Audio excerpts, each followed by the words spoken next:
Jake is going to run the meeting. We have Dan Becker who's unfortunately sick, and Mr. Staples is going to be here a little bit late. So Jake agreed to take over, so we'll let him do that. Should we kick her off then? Okay, I would like to call the March 9th, 2021 meeting of the Traffic and Parking Advisory Board to order. Good afternoon and welcome. The Traffic and Parking Board review items of interest regarding parking and traffic items. We are an advisory board and our favorable recommendations today will go before Oshkosh Common Council. The council can accept or reject any recommendation. If the board does not recommend an item, a common council member may sponsor a new ordinance regarding this item. All items require 2 readings before common council. The first reading will take place on Tuesday, March 23rd at 6 p.m. and will be allowed to comment on the item at that time, though the council will take no action. On Tuesday, April 6th at 6 p.m., the item will be on a second reading, at which time the council will take action. You will be allowed to speak at this meeting. For this afternoon, I will read each agenda item, at which time, if you'd like to speak, please give your name and address. I ask that you keep your comments pertinent to the agenda item. The item will then come back to the board for discussion and action. Please note, comments received via email or mail or phone have been shared with the board and will become part of the minutes. Please take the roll. Schneider. Here. Christensen. Here. Marone. Here. And Krause. Here. Next, we'll move on to agenda item number 1, approval of minutes from February 9th meeting. If there are no questions or comments, can I get a motion and a second to approve the minutes at this time? Motion to approve it. Lisa. Staples.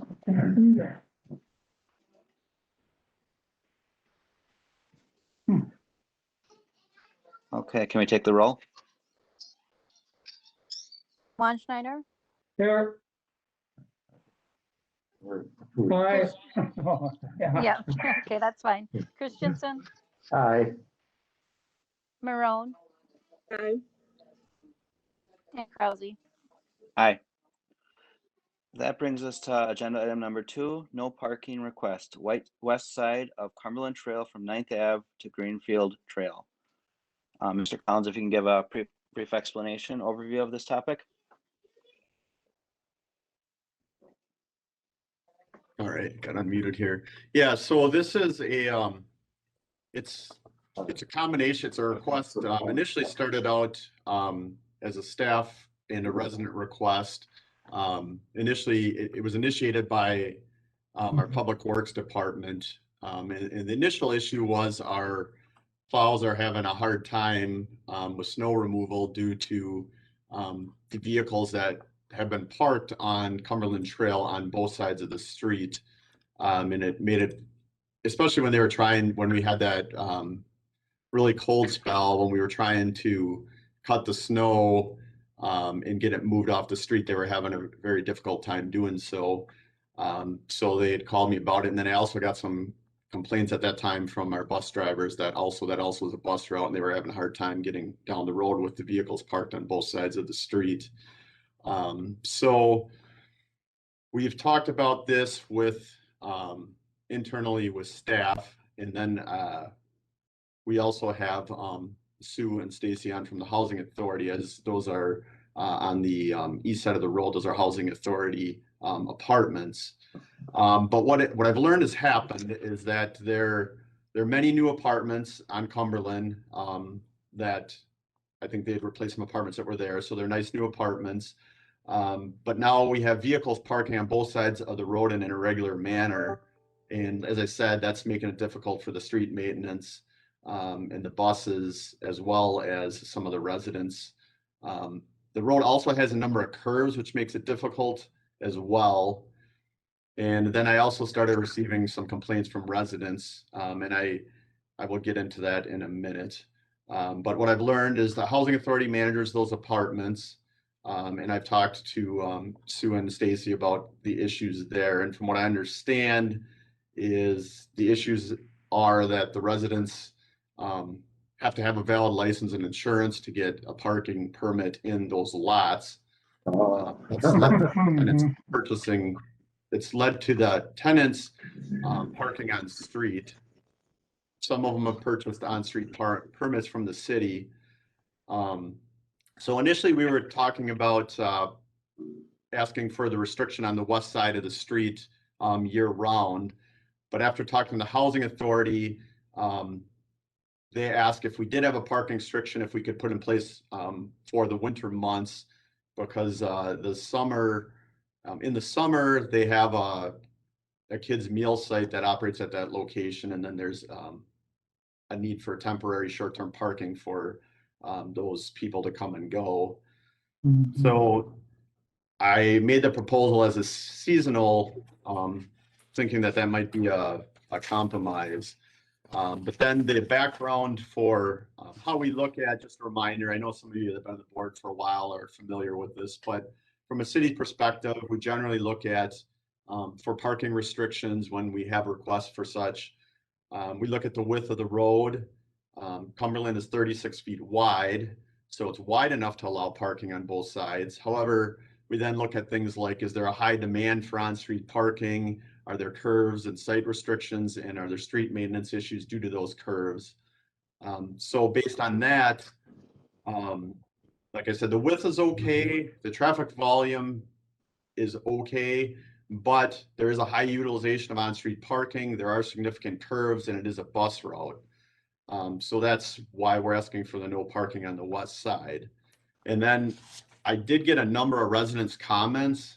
I believe we received 4 emails and 1 phone call. So I'll just quickly summarize those. I know you got the emails that the board did in their packets, or Jane forwarded the emails, but I talked to one lady, which unfortunately I didn't get her name and address, but she was concerned about parking she has a lawn care service that she's an elderly woman that takes care of some of her lawn care. So she just wanted to make sure that they were going to be able to access her residence still in the summer, which I assured her that we're looking at a seasonal restriction at this time. So if she's just talking about the summer, that shouldn't be an issue, which made her feel a little bit better.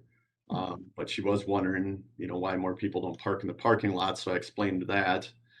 And then we got, like I said, I'll try to summarize this. You have them in your packets, but an Amy Bayman that lives on Cumberland.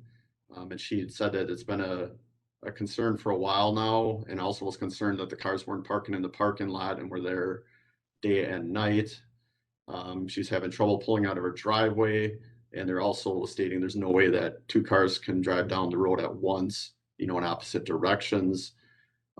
Also talked about the hindrance in the plowing operations and how that causes her additional snow removal and having issues accessing her mailbox. And then we got one from Diana Ead, and the same thing that there are people parked 24/7, some noise complaints, and was wondering why they don't park in their lots as well. She thought the street should only be temporary for visitors, and she thought it was an issue, for the apartments. She supports the no parking, especially during the winter, for the plowing, which is a pretty common theme. And then we got one from Suzanne and Rick Polinsky, and they too have been noting at least 10 cars parking on the street from their house, switching side to side, which is part of the city regulations, especially during the winter. They have to park outside. Having some issues backing their car onto the street, and also issues with the mailbox. She had stated she observed a city bus and a school bus coming in opposite directions, and that was an issue, and one of them had to back up. And the street's becoming busier, and it's harder to maneuver with extra cars on the road. And then also an email from Morgan Seamrow. She's lived there for 3 years. She has concerns about the curve and cars on both sides. It becomes a single lane road, and also being a bus route, mail delivery, garbage pickup. She's got some letters from the post office that they couldn't deliver her mail because there's vehicles parked in front of it. And also have had some issues with garbage and recycling due to the parked cars. And then the common theme with the snow, that the plows are having a difficult time cleaning up the snow, which is impacting their residents. So those are just a summary. And like I said, all those resident emails, the names and addresses will be entered into the record. And all the board members did receive a copy. So that's kind of a background of the topic. Like I said, we have Sue and Stacy on from the Housing Authority, if there's any comments or questions for them. And then we have our Public Works Director, James Robbie, is on, as well as Lieutenant Hodder from the Police Department. Turn it back over to you. Jim, can I just interject that those apartments are not new? That they were remodeled and rehabbed. Right. It's the same Yep. footprint, and so I mean they've been there since 1992. But, Sure. Okay. Hey, do Yeah, any I other, understand that, but I understand. Thanks for clarification.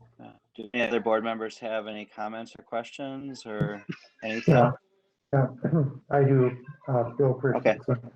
Do you know, Jim, about how many on-street permits are given out for that stretch of street or that area? Would there be enough parking, street parking for these people that, you know, I don't know, don't have insurance or whatever the thing is that they can't park in their lot?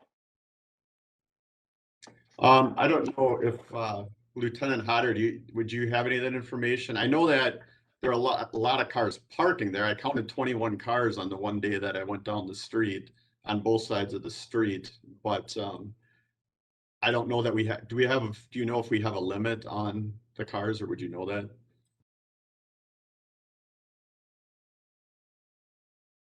Probably don't keep track of it.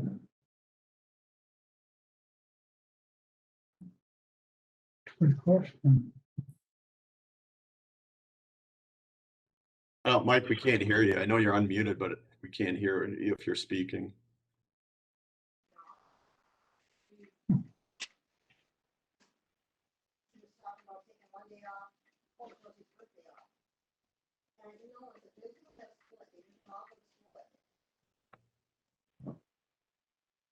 Well, it looks like we're not going to get Officer Hodder here. I can So- kind of give some background on the Okay. amount of cars. With Great. the tenants that live there currently, 15 residents park on that street. If they have guests during the day or stay overnight, allowed 3 nights a month, those guests would be also on that street. Technically, there should be 15 residents that are living at Cumberland, that I know of their car parking on the street. Depending on if you drive down during a snowstorm or, you know, bad weather where we're clearing the lots, all of our residents have to remove themselves from our lots at 8:30 in the morning for the plow truck and salt truck to come through, do our property, and then they pull back in. Are they good with pulling back in right away? No, I can say yes. I've been doing this for 15 years. It's been a mess when winter comes on both sides. So. Okay, thank you.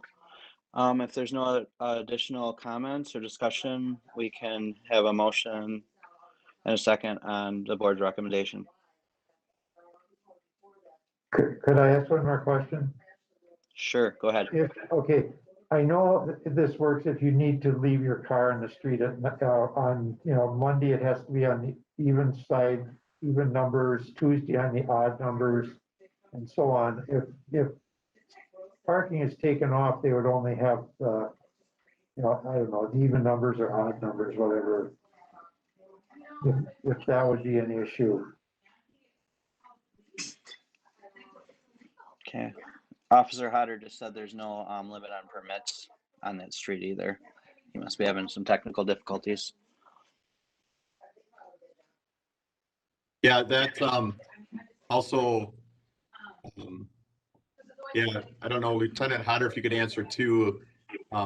If we restrict parking to one side of the street, how would you look at that in the winter then? I assume then they would have to be off the road on, you know, every other day, right?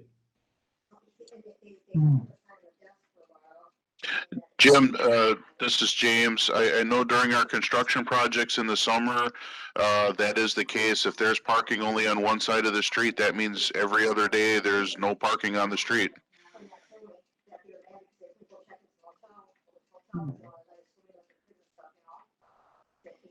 Okay. And Lieutenant Hodder did chime in chat and said, yes, that is correct.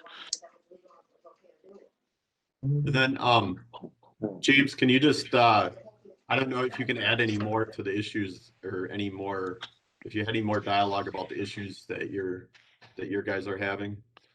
Well, and I think that's Kevin Ewan, who's also on via phone here today, our field operations manager. But, certainly, as you've mentioned, this is a bus route. That means that this is one of our higher priority plow routes. So it does see a lot more plow traffic than if it were just a residential street. Our plowing priority is, main arterial streets, then collectors and bus routes and those types of things. So this street does get more trips down it regularly by our plows. So certainly having that number of vehicles on both sides of the street is very difficult to plow the streets. As some of the residents have said, it makes it very difficult to, for the mail to get delivered because, if there's cars parked on the street when we're trying to plow snow, that means the plows can't get, all the way back to the curb. So that means, the mailboxes aren't accessible unless the property owners go out and are snow blowing all the way to the curb. So, having all of those vehicles parked on the street does make it very difficult for our plow drivers to maneuver that street and clear that street. I believe, Jim, your recommendation was to remove the west side parking during the winter months. Is that correct? Yep. So that would certainly make it much easier. All the single family homes are on the west side of the street, so that's where all of the mailboxes are. That would make it much easier for our plow drivers to be able to to get all the way to the edge of that street, so it's easier for the residents and the mail service and all of those things to get done. And I know we regularly receive calls from a couple of the residents in this area regarding plowing on this street as well.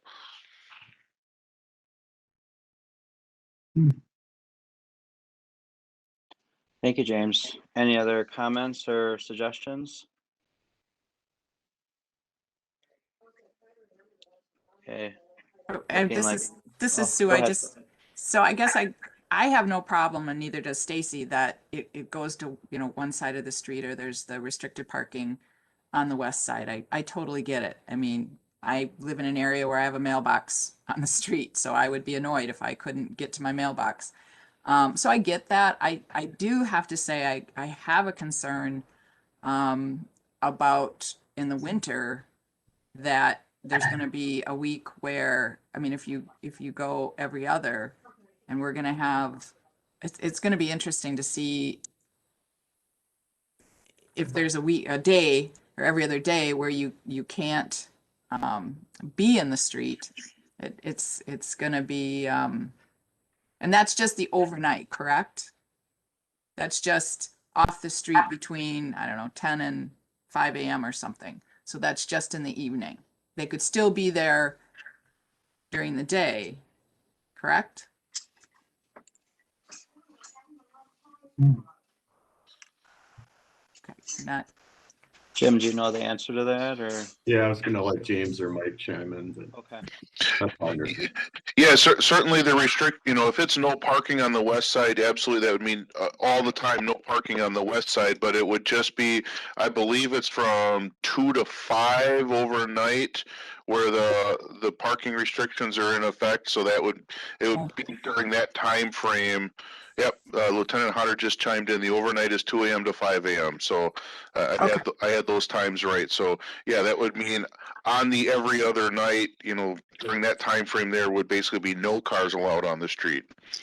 But during the day, certainly that would then be still allowed on that one side of the street. Yeah, I mean, it's still going to be tough for those people that Have babies, little children. Yeah.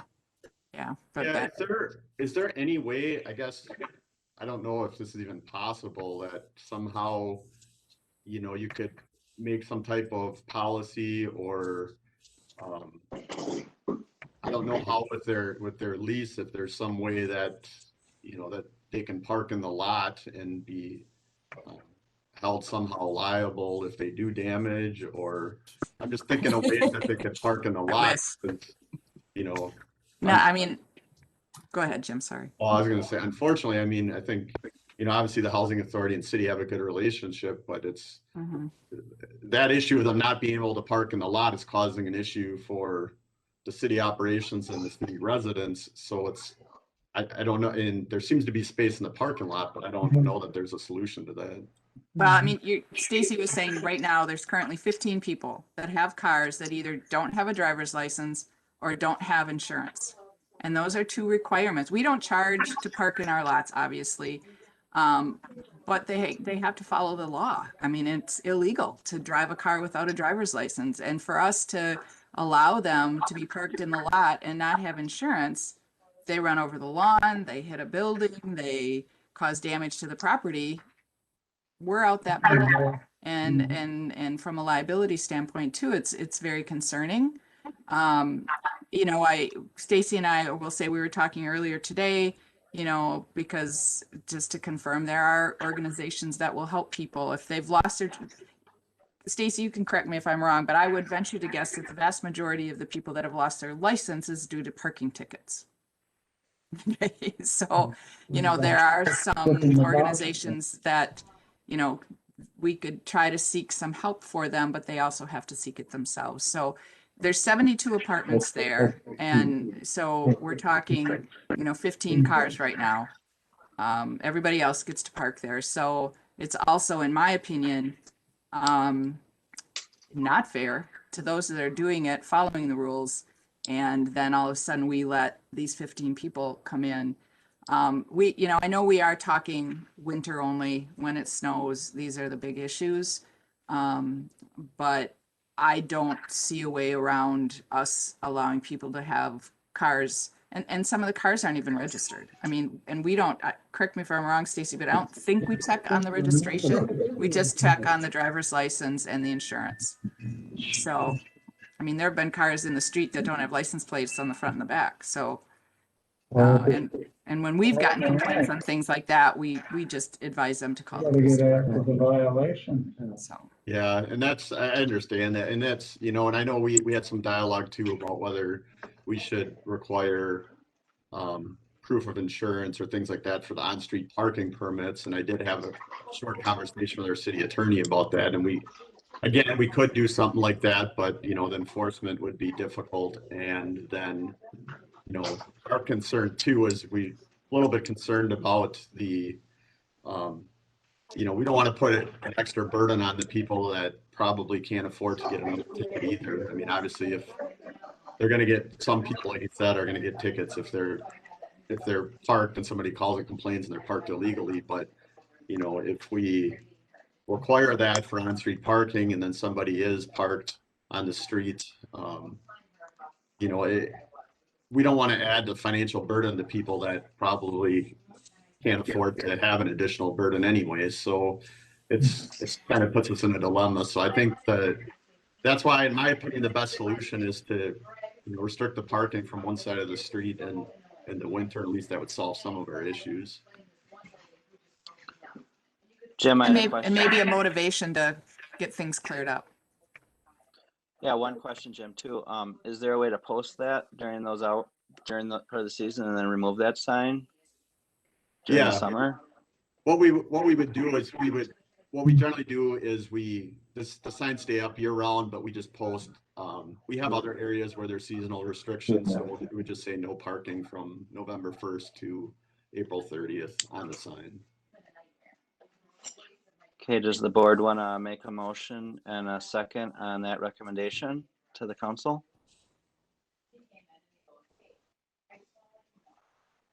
I can motion to approve the board's recommendation for the winter parking restriction. And can I get a second? I'll second. Okay, thank you. Can we please take the roll? Was that Ross that seconded? I'll get it right this time. Yeah, I believe it was Ross. Aye. Okay. Juan Schneider, Aye. Christensen, Aye. Marone, Aye. Krause, Aye. Okay, that brings us to agenda item number 3, 2020 crash review report. Mr. Collins will give a brief overview of this topic.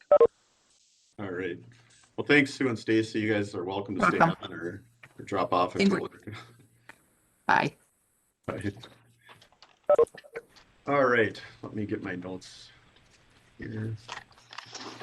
As you know, every year we kind of take a look at the crash history in the city. So I did that and prepared the report on that.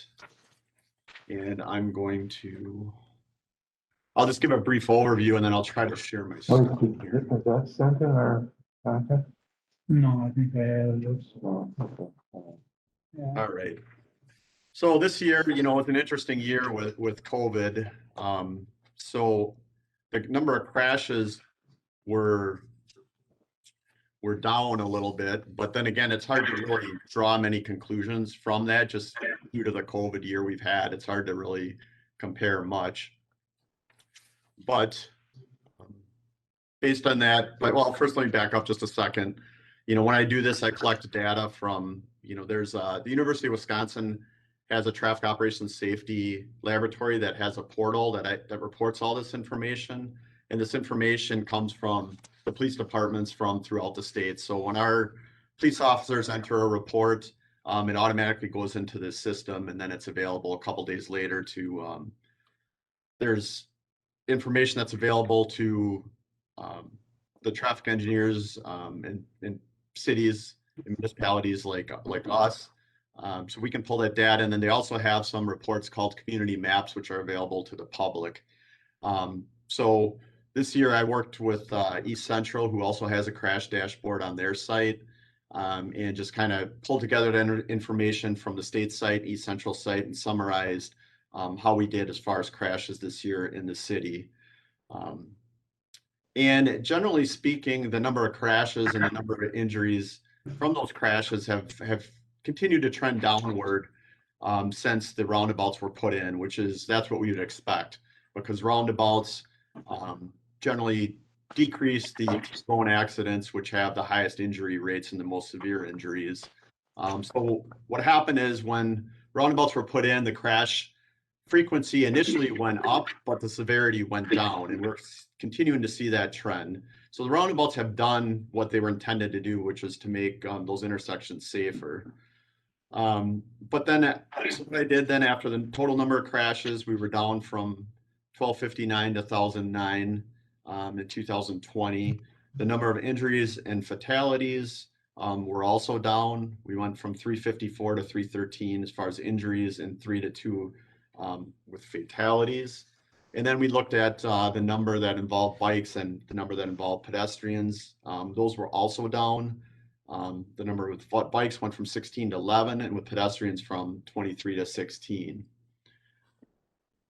I'm going to try to share my screen here once.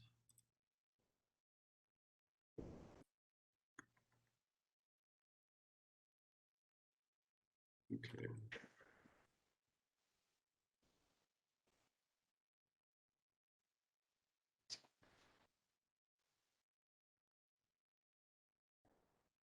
Are you able to see that or no? No. Mm-mm. All right, let me try something.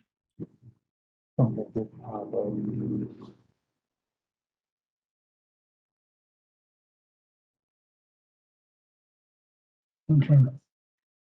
All right. These are the empty. Empathy. They're surrounded. Okay.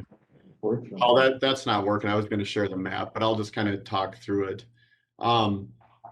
So as you know, we've worked a lot on bike and pedestrian safety over the last few years and trying to make the city safer for bikes and pedestrians.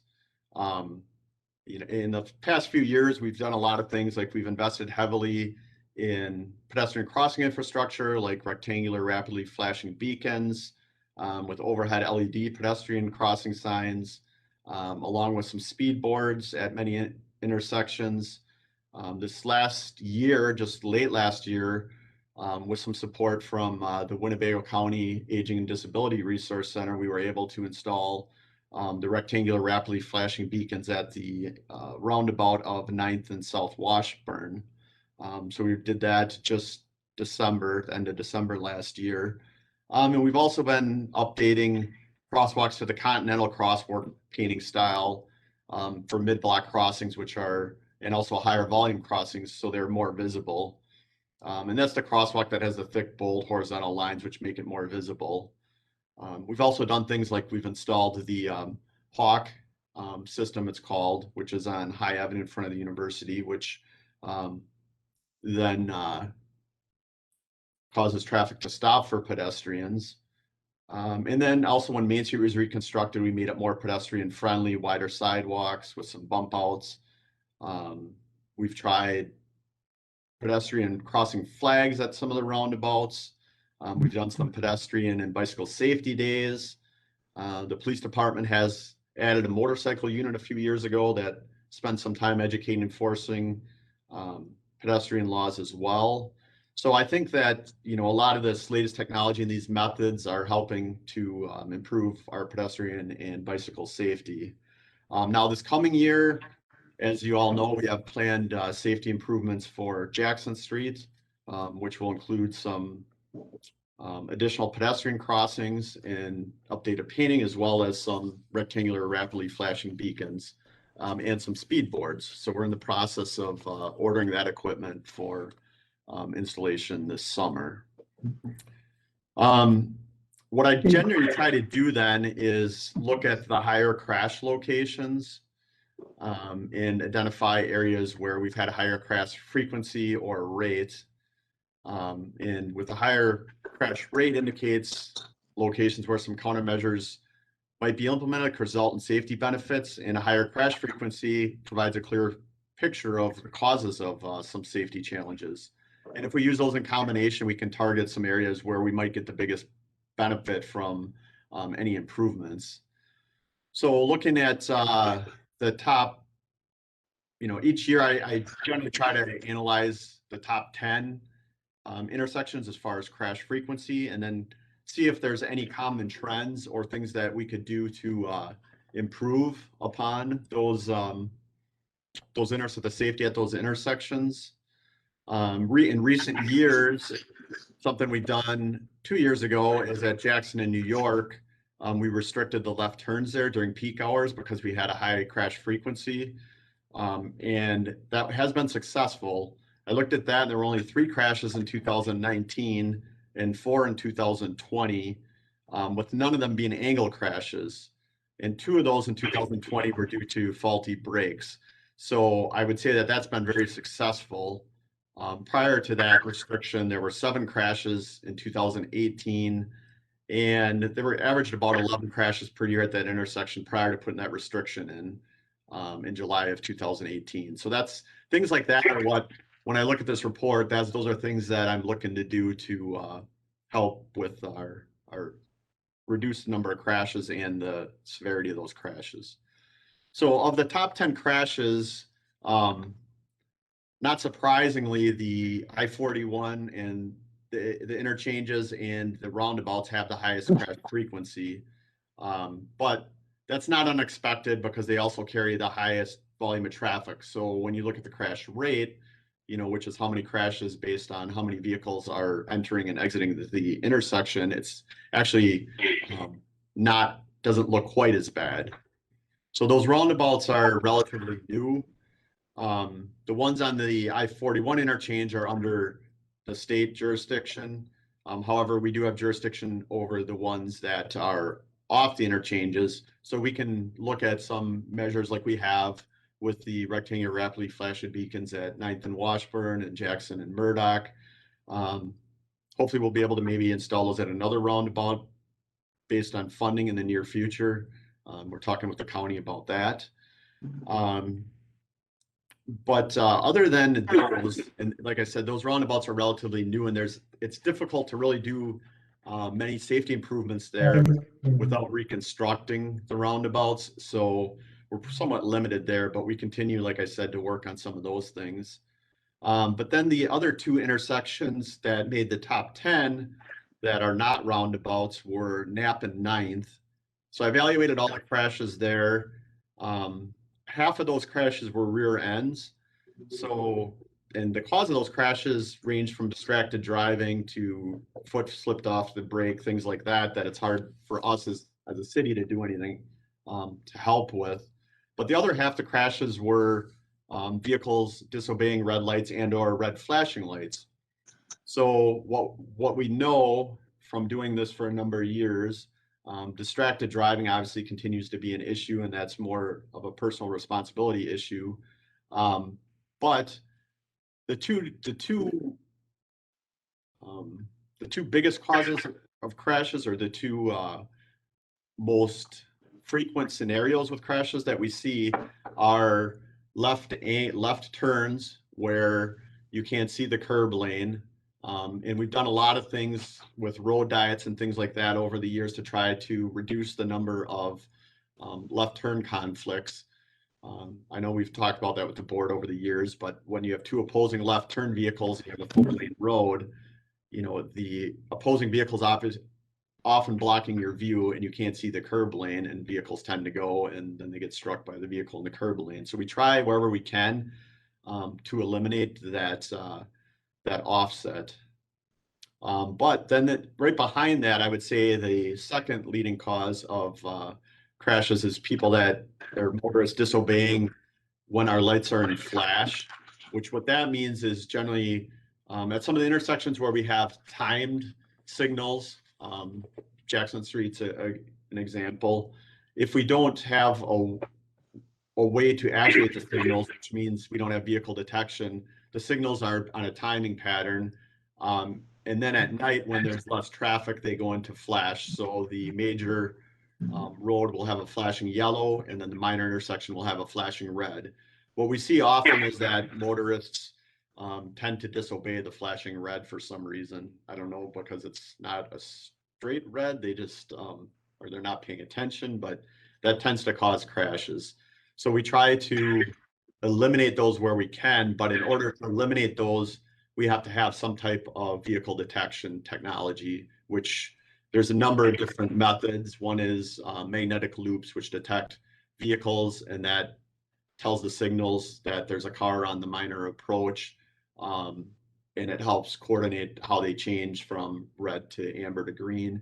Or more recently, we use cameras. And then they don't record anything, but they do detect vehicles. And most recently, we have, gosh, I want to say 4 to 6 intersections now where we have what are called grid smart cameras. It's one fisheye camera that can see the whole intersection. A good example is on Main Street by the arena, like Main and South Park. What happens there is the light will stay green on Main until it detects a vehicle on South Park. And then when it detects a vehicle or two on South Park, then it will signal the change so that Main will become red, and then those vehicles on the minor street will get green. So we're going to continue to try to upgrade intersections as our budgets allow. But that's one of the intersections that we will look at then doing that, which would help improve the safety there, I believe. And then secondly, the other major intersection that came up was Bowen and Merit. That one's a busier intersection with a gas station on the corner. A couple of those crashes also were drivers running flashing red lights. So that's another one that's on our radar. We actually did think about trying to put some cameras or something in there and get rid of that flash when we did some work there about a year or two ago. The issue we have there is when we put in actuation technology, or where you can detect our vehicle detection technology, is we also have to put in pedestrian push buttons then, because then with timed intersections, we can time when the pedestrian walks signals go on.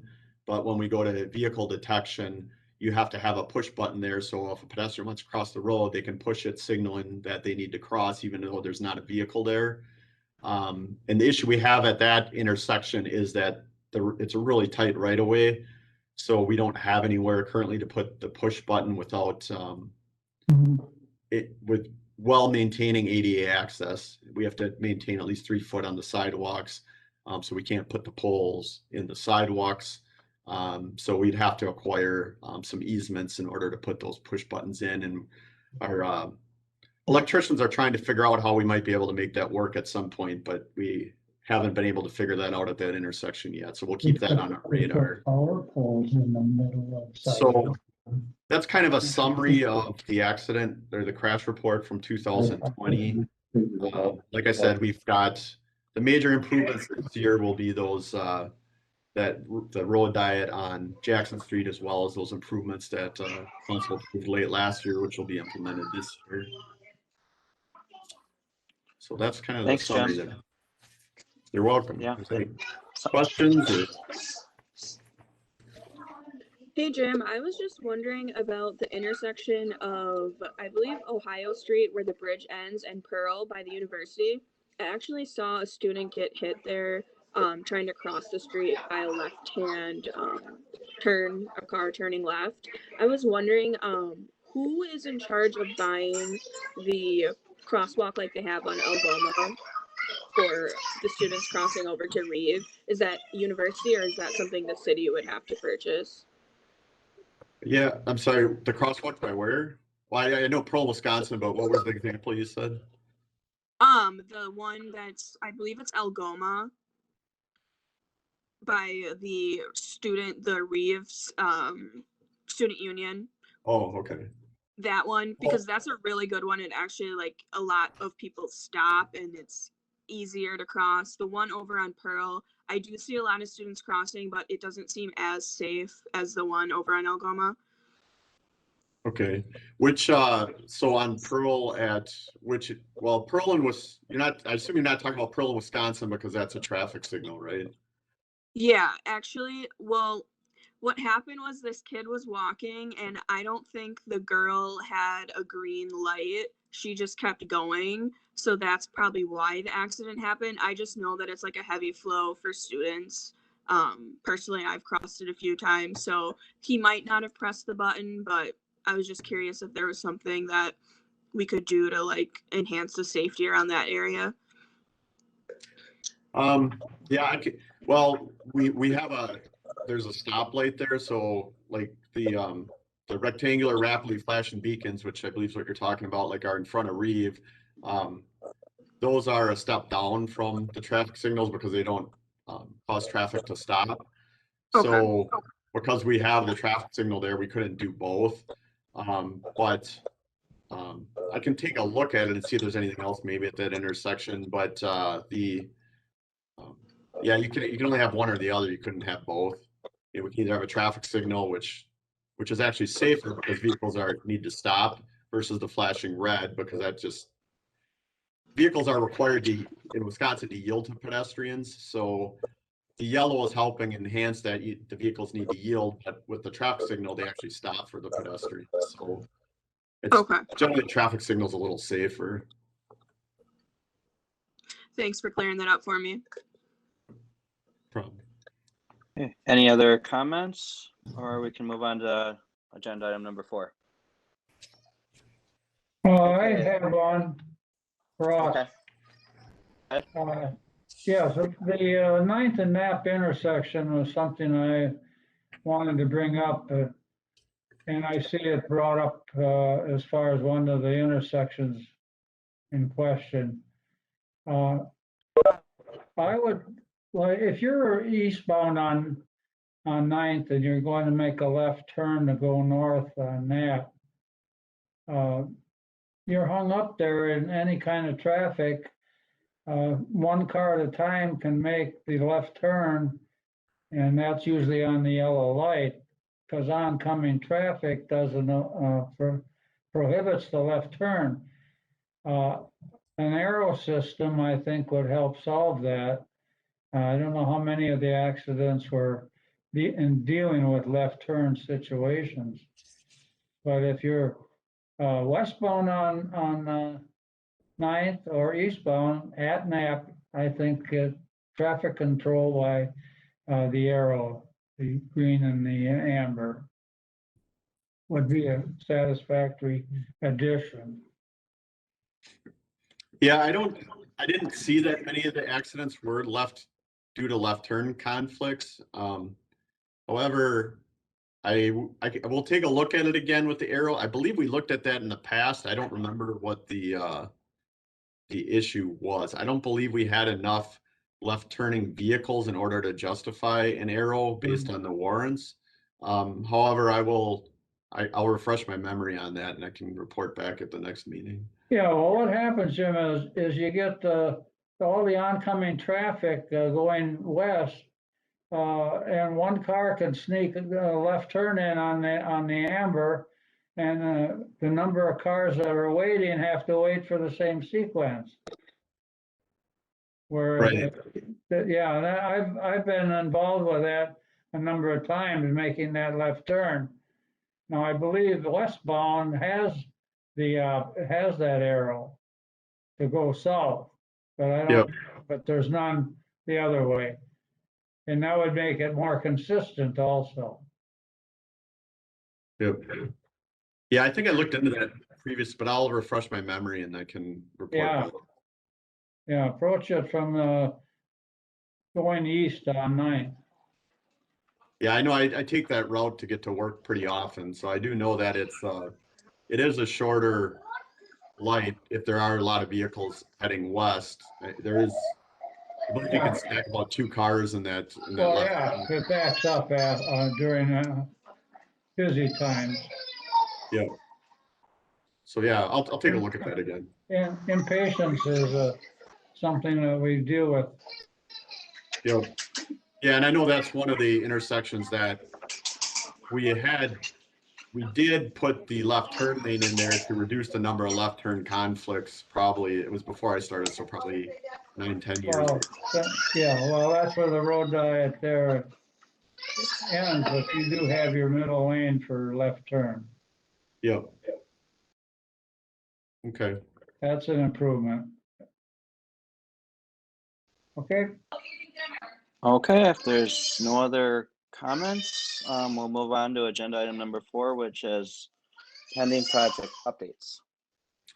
Oh yeah, I just wanted to let you know and anybody else that may be interested. The major road reconstruction projects this year are West 9th Avenue from Oakwood Road to Linden Oaks Drive, and CP Avenue from Bowen to Lake. So I believe West 9th, they're actually going to start working on next week. Hey, Jim.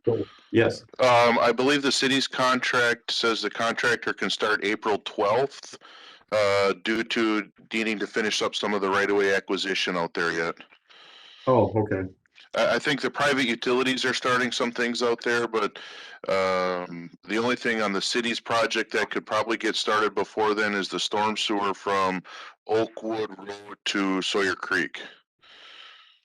Okay. Thanks for clarifying that. And then the other major project, CP from Bowen to Lake, which I believe we haven't awarded quite yet. That'll be on the next council agenda in 2 weeks for bid award. We opened bids yesterday. Okay, perfect. So I just wanted to then remind you, the board and anybody else that's interested, there is an interactive map with the 5-year capital improvement plan that's on the city website under government and then capital improvements. I know because I know I get asked, and I know some of you get asked pretty frequently, when's this road going to be reconstructed or when's that road going to be reconstructed? So that's a good source so that people can go out and look and see what's actually scheduled and what's been budgeted. Hey, Jim, if I could add one more little tidbit on with the pending projects. The next stage of the Oregon Street Interceptor sanitary sewer, as well as the Fond du Lac Road sanitary sewer interceptor, will also be getting constructed this summer. Both of those are from 28th Avenue to Waukah. So there'll be some traffic restrictions in that area as well throughout the summer. Okay, thanks. That's, I believe, all I have. Okay, that brings us to future agenda requests. Now would be the time for any board members to request a future agenda item. Yeah, looks like there's none, so I'll take a motion in a second for meeting adjournment. So move. Second. And can we take the roll? Staple, Aye. Aye. Krause, Aye. Wanschneider, Aye. Christensen, I. and Marone. Aye. All We're right. adjourned. All right. Thanks, everyone. Take care. Thank you. You too.